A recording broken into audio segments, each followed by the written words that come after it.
Hello അസ്സലാമു അലൈക്കും. എല്ലാവർക്കും പുതിയൊരു വീഡിയോയിലേക്ക് സ്വാഗതം. നോമ്പിന് ഉണ്ടാക്കാൻ പറ്റിയൊരു അടിപൊളി വിഭവമായിട്ടാണ് കേട്ടോ വന്നിട്ടുള്ളത്. പെട്ടെന്ന് ഉണ്ടാക്കാൻ പറ്റും. നല്ല മധുരമൊക്കെ ഇഷ്ടപ്പെടുന്നവർക്കൊക്കെ നല്ല ഇഷ്ടമാവണ ഒരു അടിപൊളി സ്നാക്കായിട്ടാണ് വന്നത്.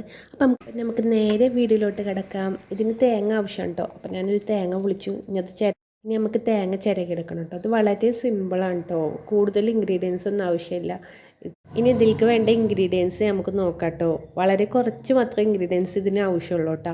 നമുക്ക് എന്തൊക്കെയാണെന്ന് നോക്കാം. കുറച്ച് കശുവണ്ടി എടുത്തിട്ടുണ്ട്, കുറച്ച് മുന്തിരി, പിന്നെ ഏലക്കായ, ഒരു മുറിയോളം തേങ്ങ ഞാൻ ചിരടി വെച്ചിട്ടുണ്ട്, പിന്നെ നെയ്യ്, പിന്നെ നമുക്ക് ഒരു 5-6 ഏലക്കായ ഇട്ട് കൊടുത്തിട്ട് തേങ്ങ ഒന്ന് ഒതുക്കിയെടുക്കാം. ഈ സമയത്ത് നമുക്കൊരു പാൻ ചൂടാക്കിയിട്ട് അതിലേക്ക് 2 ടീസ്പൂണോളം നെയ്യ് ഞാൻ ഒഴിച്ചു കൊടുത്തു കേട്ടോ. അപ്പോൾ അത് ചൂടായി വന്നപ്പോൾ ഞാൻ അതിലേക്ക് കശുവണ്ടി ഇട്ട് കൊടുത്തു. അതൊരു ബ്രൗൺ കളർ ആവണ വരെ നമുക്കതിനെ ഇളക്കി കൊടുക്കാം. അതിനുശേഷം ഞാൻ മുന്തിരി ഇട്ട് കൊടുത്തു. മുന്തിരിയും ഏകദേശം ഒന്ന് വെന്ത് കിട്ടണ വരെ ഞാൻ ഇളക്കി കൊടുത്തു. ഇതിന് ശേഷം നമ്മൾ നേരത്തെ ഒതുക്കി വെച്ച തേങ്ങനെ ഇതിലേക്ക് ചെരിഞ്ഞു കൊടുത്തു കേട്ടോ. എന്നിട്ട് ഒന്നും കൂടി ഒന്ന് ഇളക്കി കൊടുത്തു. ഇതിലേക്ക് ഇനി ഒരു കാ കപ്പോളം പഞ്ചസാര ഇടണം കേട്ടോ. മധുരത്തിന് വേണ്ടിയിട്ട് ഒരു കപ്പോളം പഞ്ചസാര ഞാൻ ഇട്ട് കൊടുത്തിട്ട് വീണ്ടും ഒന്ന് വഴറ്റിയെടുക്കുകയാണ് ചെയ്യണത് കേട്ടോ. നമ്മൾ മാവ് ദോശയിലാണ് ഈ ഫില്ലിങ് ചെയ്തെടുക്കണം കേട്ടോ. മാവ് ദോശൻ്റെ ഉള്ളിലാണ് ഈ ഫില്ലിങ് ചെയ്യുന്നത്. അപ്പോൾ നമുക്ക് ദോശ ചുട്ടെടുക്കാം കേട്ടോ. 2-3-4 ദോശയൊക്കെ മതിയാവും കേട്ടോ. ഞാനിവിടെ 3-4 ദോശ അപ്പോൾ നമുക്ക് ഈ പലഹാരത്തിന് ആവശ്യമായിട്ടുള്ള ഇൻഗ്രീഡിയൻസ് ഒക്കെ റെഡി ആയിട്ടുണ്ട്. ഇനി നമുക്കിതെങ്ങനെ ഫില്ല് ചെയ്യണമെന്ന് നോക്കാം. ഞാൻ ആദ്യം ഒരു മാവ് ദോശ ഒരു പാത്രത്തിലേക്ക് എടുത്ത് വെച്ചിട്ടുണ്ട്.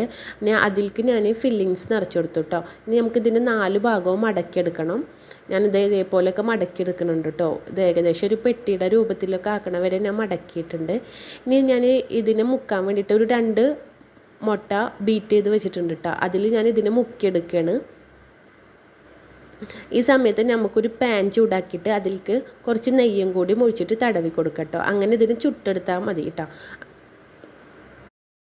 അപ്പോൾ നമ്മുടെ പലഹാരം റെഡി ആയിട്ടുണ്ട്. ഒരു അടിപൊളി പലഹാരം കേട്ടോ. മധുരം ഇഷ്ടമുള്ളവർക്കൊക്കെ നന്നായിട്ട് ഇഷ്ടപ്പെടുന്ന ഒരു അടിപൊളി സ്നാക്ക് തന്നെ ആയിരിക്കും ഇത്. ഒന്ന് വീട്ടിൽ ട്രൈ ചെയ്ത് നോക്കാം കേട്ടോ. അപ്പോൾ നിങ്ങൾക്ക് എൻ്റെ വീഡിയോ ഇഷ്ടമാണെങ്കിൽ ഒന്ന് ലൈക്ക് ചെയ്യണേ, സപ്പോർട്ട് ചെയ്യാനും മറക്കല്ലേ.